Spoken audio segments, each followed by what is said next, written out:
New York جیسے شہر میں جہاں ارب پتی سیاست چلاتے ہیں، وہاں ایک ایسا نوجوان جیت گیا جسے 1 سال پہلے سننے کو کوئی تیار نہیں تھا۔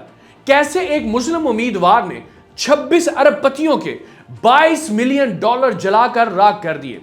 کیوں کرسچن، یہودی اور مسلمان کمیونٹیز ایک ہی نوجوان کے پیچھے ایک ہو گئی ہیں؟ اور اس سب کے پیچھے ایک عورت جو اس مہم کی اصل ماسٹر مائنڈ تھی، آخر وہ کون ہے؟ آج کے ویلاگ میں ہم آپ کو بتائیں گے کہ زہران ممدانی کون ہے، ان کی مہم نے نیو یارک کی سیاست کو کیسے بدل کر رکھ دیا، اور وہ انڈین گانے اور نہرو کے حوالے اپنی تقاریر میں آخر کیوں کوٹ کرتے ہیں۔ نیو یارک دنیا کا وہ شہر جو کبھی نہیں سوتا، اسی شہر کی سیاست میں ابھر کر سامنے آیا ایک نیا چہرہ، زہران قوام ممدانی۔ سوشلزم، مساوات اور انصاف کا نام لیے امریکی سیاست کے روایتی ڈھانچے کو ہلا دینے والا نوجوان۔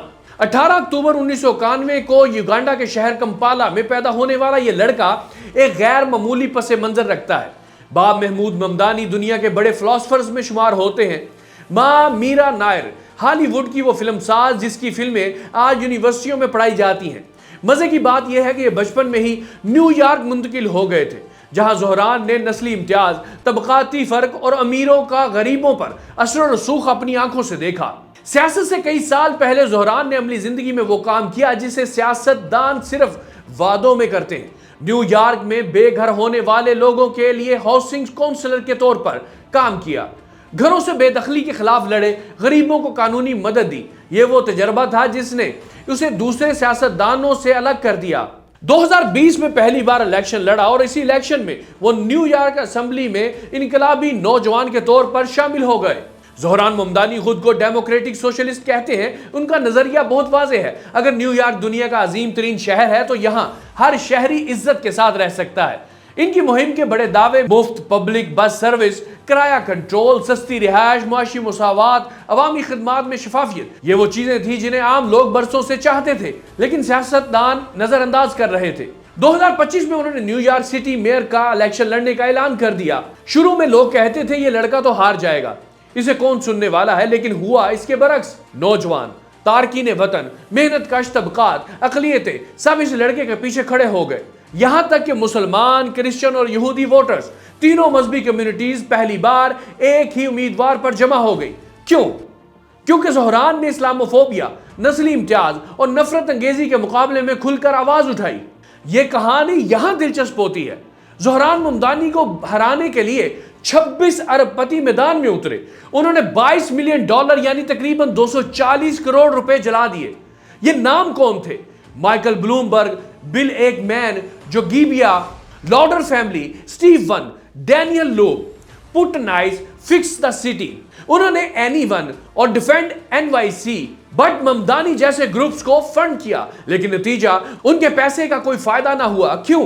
کیونکہ ممدانی کی مہم پیسے سے زیادہ عوامی طاقت پر چل رہی تھی۔ چھوٹے عطیات، محلے کی میٹنگز، عام لوگوں کے دروازے پر دستک، یہی اصل ہتھیار بن گئے۔ ٹائم میگزین نے بڑا جملہ لکھا، ممدانی نے ایک پورے ارب پتی لشکر کو شکست دے دی۔ زہران کی کامیابی کے پیچھے ایک شخصیت ایسی ہے جسے نظر انداز کرنا ناانصافی ہوگا، اور وہ ہے ان کی اہلیہ، جو سوشل میڈیا سے دور رہ کر اسٹریٹجی، کمیونیکیشن اور فیلڈ آرگنائزنگ میں مرکزی کردار ادا کرتی رہی۔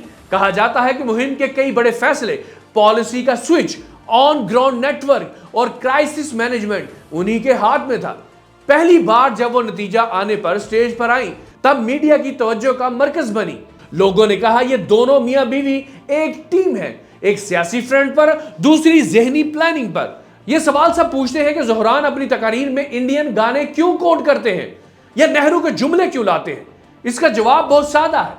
زہران کا پس منظر عالمی ہے۔ ماں بھارتی فلم ساز، باپ افریقہ اور جنوبی ایشیا کے فکری مکالمے سے جڑے ہوئے۔ وہ جب نہرو کا حوالہ دیتے ہیں تو اصل میں وہ ترقی پسند بھارت کی وہ شناخت دکھاتے ہیں جس میں انسانی مساوات، سیکولرزم اور انصاف اہم تھے۔ یہ حوالہ امریکیوں کے لیے بھی نئی مثال بنتا ہے۔ انڈیا گانے وہ اپنی کمیونٹی تک جڑنے کے لیے استعمال کرتے ہیں، خاص طور پر جنوبی ایشیائی تارکین وطن سے۔ زہران ممدانی کی کامیابی صرف ایک الیکشن نہیں بلکہ ایک پیغام ہے۔ پیغام یہ ہے کہ امریکہ جیسے شہر میں بھی عوامی طاقت ارب پتیوں کی سپر پاور کو شکست دے سکتی ہے۔ یہ کامیابی ہمیں بتاتی ہے کہ نسل، مذہب یا پس منظر سے زیادہ اہم انسانیت اور انصاف ہے۔ آج نیو یارک کے لوگ یہ سمجھ چکے ہیں کہ یہ نوجوان ان کی حقیقی آواز ہے، وہ آواز جو گلیوں سے ابھری ہے، اور وہ مستقبل جس کی سمت اب امیروں کے پیسے نہیں بلکہ عوام کی امنگیں طے کریں گی۔